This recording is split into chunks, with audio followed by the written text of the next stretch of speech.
क्या आप सोच सकते हैं कि एक इंसान की छोटी सी गलती और एक धोखेबाज की चालाकी कैसे दो जिंदगियों को पूरी तरह तबाह कर सकती है। एक लड़की जिसे अपनी भूख मिटाने के लिए दिन रात मेहनत करनी पड़ रही थी, डिलीवरी के समय में देरी ना हो इसलिए वो असहनीय दर्द सहती रही और लड़खड़ाकर गिर गई। खाना जमीन पर बिखर गया और वो गुस्से और लाचारी के आंसुओं में डूब गई। जब वो काम पर वापस आई तो बॉस की डांट ने उसके जख्मों पर नमक छिड़क दिया। उस रात वो पार्क के एंट्रेंस पर अकेली बैठी अपने जख्मों को देख रही थी। किराए के पैसे ना होने पर उसे एक सौना में शरण लेनी पड़ी। अगले दिन जब वो उठी तो वो कहीं नहीं मिली। वो सिर्फ एक खत और सारे पैसे लेकर गायब हो चुकी थी। इस झटके से वो पूरी तरह टूट गई और जमीन पर बैठकर फूट फूट कर रोने लगी। तभी भाग्य ने करवट ली और उसकी माँ अचानक सौना में आई। उन्होंने उसे दिलासा दिया और अपने साथ घर ले आई। शाम को जब वो घर लौटा तो सीढ़ियों से नीचे एक साया उतरते देख वो बुरी तरह डर गया। माँ के समझाने के बाद उसे पछतावा हुआ और उसे याद आया कि उसने अंकल वानफू को वहाँ से भागते देखा था। उसने तुरंत बाइक उठाई और वानफू का पीछा किया। वानफू चालाकी से पैसे लेकर भाग गया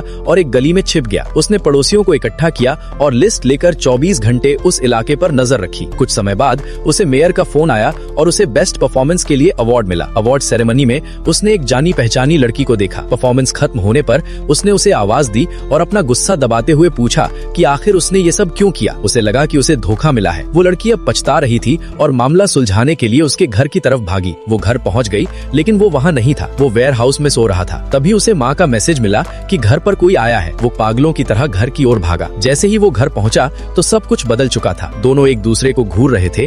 वो डरा हुआ और बेबस खड़ा था जबकि वो लड़की उसे हैरानी और पछतावे की नजरों से देख रही थी।